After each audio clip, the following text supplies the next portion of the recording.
Welcome everybody to the next episode of KapVista Klips. Today we have Todd Gross from Quantaira talking about his tech platform in the health space, which is quite exciting. Welcome, Todd. How are you? And Paris as well. Hi, Daniel. Nice to see you again. Thank you for having me. Awesome. Everyone, I'm excited to have you, Todd. So let's get started. So Todd, what we want to know is, tell us your story. What's the story leading up to this point? How did you find yourself in the health tech industry, and what was the driver to start the company? So it was an interesting question. So I was having lunch with one of my classmates, and we were talking about baby socks that were $299, and the whole idea was that it took the vital signs of the baby. So a few years prior, I had donated an office when they built the nanotechnology center at my University of Pennsylvania. And I got to know the guy who ran the center, which was Noah Clay. And Noah and I started kind of nosing around a lot of different data sets and using kind of machine learning to create some value with it. And it turned out that as we started to go forward and looked at ventilators and trying to find an optimal way to get people off of them, we stumbled upon a big problem, which was the fact that there was a lot of data that people couldn't get their hands on, even though it came from different places. So when we got in front of Operation Warp Speed during COVID, they suggested that we cut our product line along the place where we could redisplay data in an aggregated way from FDA already approved devices, and we could install it in any hospital without having to go through the 510(k) process. And that seemed like a good start for us. And that's kind of where we came from. And oddly enough, COVID turned us a little bit away, at least temporarily, from ventilators and more towards a platform where we could help clinicians to really more efficiently get their hands around exactly what's happening with a patient, and also be able to review what's been going on remotely. Awesome.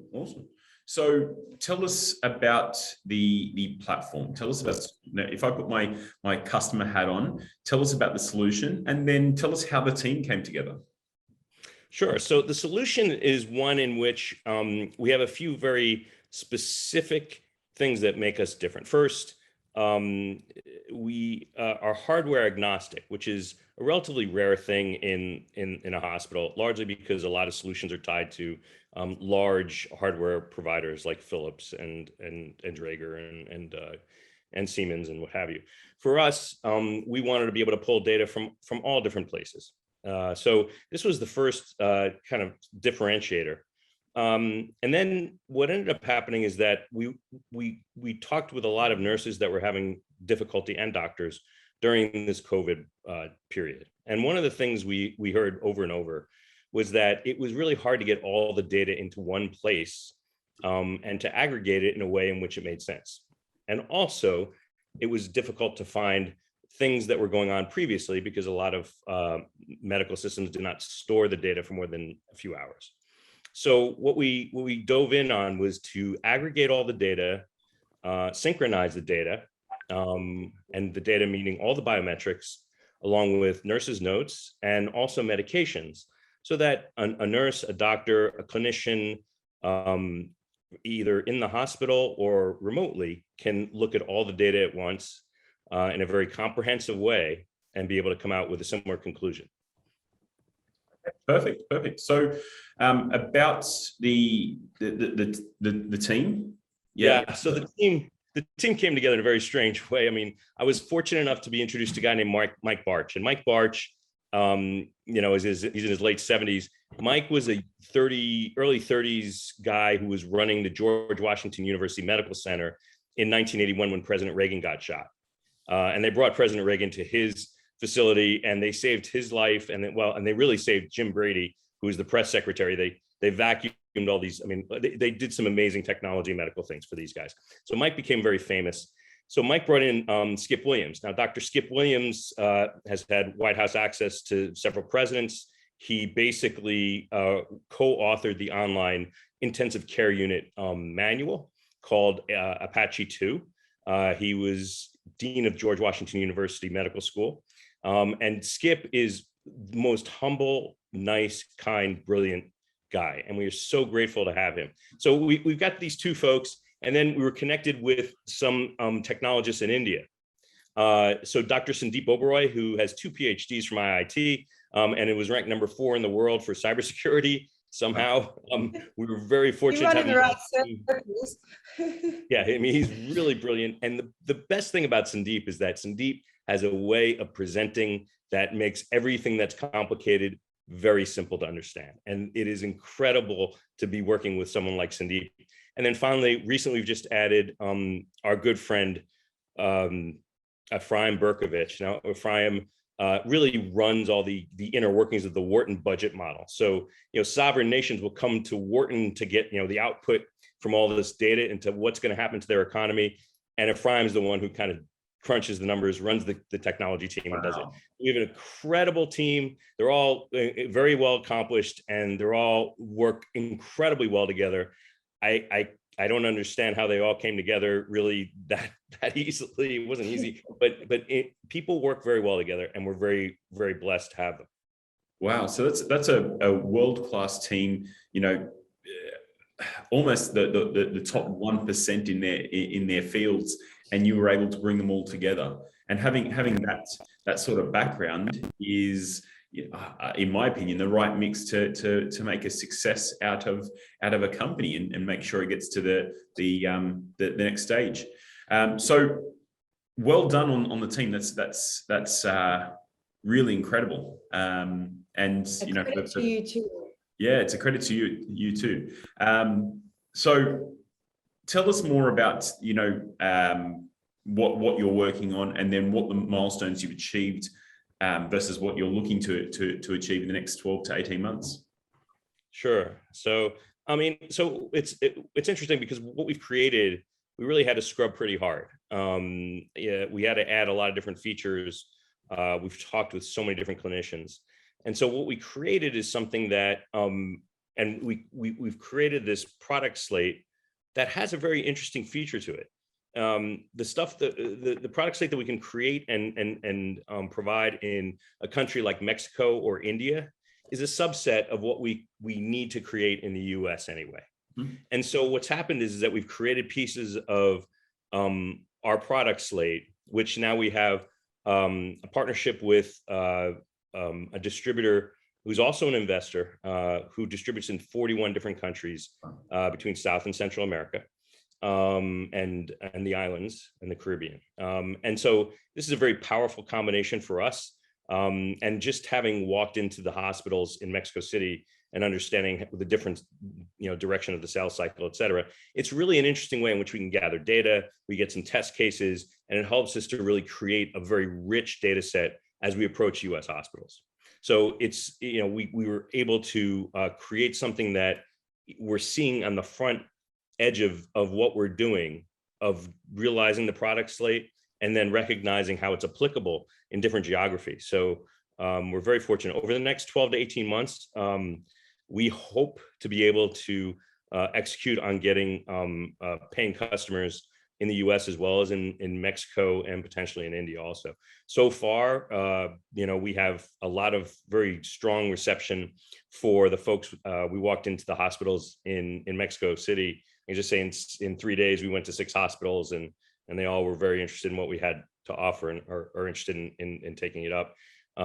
So we have the potential is we're at the cusp of really growing into this execution phase where we have the ability to partner and install in a lot of different hospital settings across the world.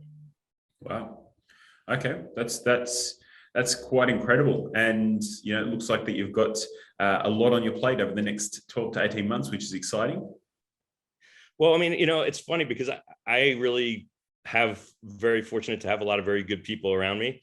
Samir Ugade, who really helps us a lot, his group in India has done a tremendous job of getting their hands on hardware so that we can get HL7 data from HL7 protocols off of them, and just really getting out in front of what's demanded by the customers. And I think we've been able to anticipate and be somewhat ahead of the curve, and I hope that continues. So yeah. And what a lot of people, especially in this startup space, I don't think have a grasp on, that with Latin America and parts of Asia, the cost of acquisition for a client is relatively low, but the upside is incredible. India is an untapped market, and a lot of startups should be focusing on India with over 1 billion people. The costs associated with acquiring those customers, but the upside on it is just astounding. So you're in two, very strong, almost untapped markets, and it's positioning your company to be quite powerful and leveraging that into, the US market or the UK and other Western markets. So it's a very good strategy, and I admire it. Daniel, it's really interesting you mentioned that, because we weren't expecting it. But when we were talking with Pedro, who's our partner in Mexico, about the product slate and what he sees as something that he knows he can sell, right? He has distributors all over South and Central and America and Mexico. And he's like, I know I can sell this. I know I can sell that. I've been speaking to these people. They want this yesterday, that kind of stuff on our product slate. Sandeep, who's the technologist on the other side, who unfortunately, was in and out of the hospital with his 90-year-old mother during COVID, saw exactly the same things. And these are the interesting things where Mexico and India had very similar overlap in terms of the products that they're demanding, that are different than the US. But as the US evolves in an interesting way, they want the same things. It's just that the red tape and the regulation make it more difficult. So this is why there has to be, it's an easier beginning in the other countries, and we're moving through into the US. But it's a very powerful story, because it's almost like, those blocks that land on top of each other. It's really one product slate, and yet it just, they're the building blocks as you build one on top of the other, that you get to the final solution that has all of them. Yeah, perfect. Okay, and then I'll pass it over to Paris. I think she has questions that she wants to ask about the raise. I do. I'm going to ask you the nitty-gritty questions. Sure. So, of course, the raise. So I'm going to ask you kind of a lead-on one. So first of all, how much are you raising, and what is it being used for? What's the offer? And then what's the momentum so far? I can ask them again. I just think quadruple barrel them all and kind of get your idea on the raise and what you're looking for.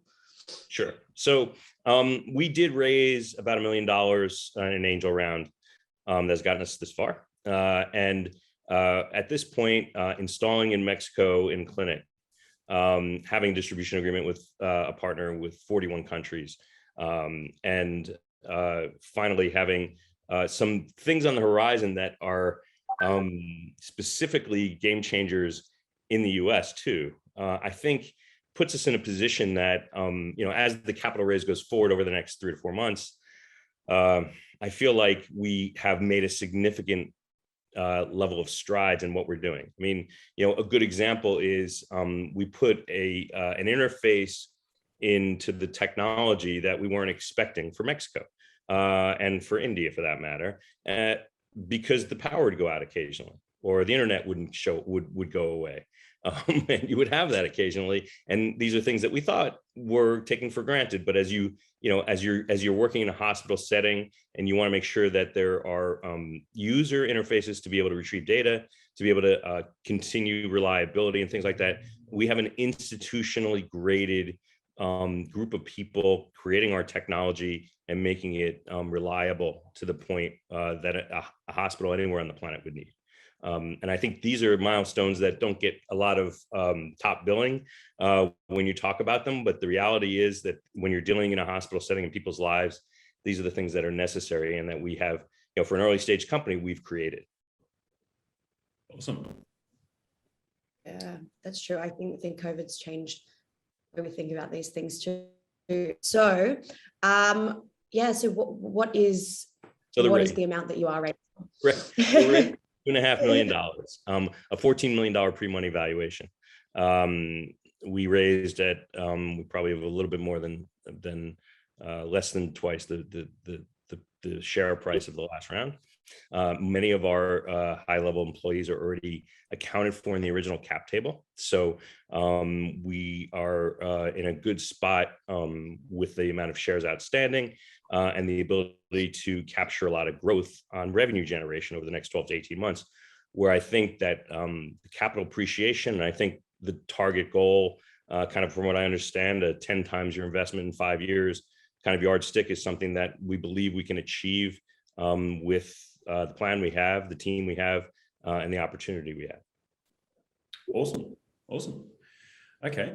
So, I mean, what's, as Paris said, what's the momentum you've had? What's the feedback that you're getting from investors? What's the thoughts around the healthcare space? Because obviously you're right in the thick of things. So what's the outlook like there? So it's interesting what's going on in the markets these days. I mean, I was involved when I did a startup 20 years ago, in 2000, when the markets had some issues. And people tend actually to start thinking about longer term investments that aren't in the liquid traded markets. What we did is we had one of these groups go out and talk to, connect with a lot of venture capitalists in the US. Talked to a bunch of them. They brought us back 37 really good high gain questions that we were able to answer very well. And we're very grateful for that, because that helps us get some momentum behind understanding from the investor perspective where we should be. And they put it in front of 20 potential investors. And I think 8 or 9 of them were really excited about getting more information going to the next step. Whereas normally they said that the numbers are more like 2 or 3. Yeah. So we feel like we have a very positive response so far for a lot of folks that are not only financial investors, but strategics as well. Yeah, that's very exciting. And you're right. Normally, you'd be looking at 1 or 2 that would be interested, but having 8+ is a very good result, and it's giving a good indication of what investors think of your position, your solution, and the market or the industry that you're playing in. So well done. I mean, for me, I think that the health tech industry is one that's going to be constantly evolving, and as technology is improved and advanced, especially on the data side of things, that's one. When you think of healthcare, people are trying to think of medical devices and ways for patient care, but nobody's really looking at the data. So I think you're in an incredibly opportunistic space, and it's going to be from my opinion, the growth of it is going to shine in the next 2 to 3 years, considering that as off the back of a pandemic, data is becoming a lot more valuable. I think you're exactly right there, Daniel. I mean, we've spoken to folks who have had a lot of success monetizing data. And it's becoming a bigger and bigger business. We certainly are in a good place to be able to create value around the data sets that we get that are de-identified. And so, that's a big part of it. I think the other thing is that in a place like the US, where healthcare is 20% of the GDP, that needs to go down to 10. And the only way that's really going to happen is with technology. And we're seeing huge nursing shortage and nurse burnouts across the globe. I mean, it's just these folks have had such a hard time during COVID, and what we're providing a solution of more efficiency, a safer solution, and one in which I can't tell you how many times we've heard about nurses driving away from shift handoff and forgetting to tell their colleagues about something. And so they're like, well, we don't have to worry about that now. You just you can go remotely on the same thing. You can get your colleague on, or you have a specialist that's across the country and can still dial in and see the same information in a timely fashion. These are things that really are going to make a huge difference in terms of quality of care, on top of cost savings and being able to stretch the staff, because it's becoming a major problem all over the globe. Yep, perfect. Okay, well, we'll leave it there. It was great to chat to you. Very informative, and it's inspiring that there's a massive opportunity ahead of you on a global scale, which is very intriguing. But thank you very much for jumping on with us and chatting to us. For anybody who's watching the video, we'll put the details for the opportunity below and Paris and I's contact details. So if you want to connect with Todd, we'd be happy to make the introduction and have a chat about this exciting opportunity. Yeah, thank you so much. Yeah. I think inspiring is the word. That's Yeah. how I feel right now. So inspiring. Much appreciated, both of you. Thank you very, very much. Thank you. Okay, bye guys, and we're excited to know more. Thanks. See Take ya. care. Bye now.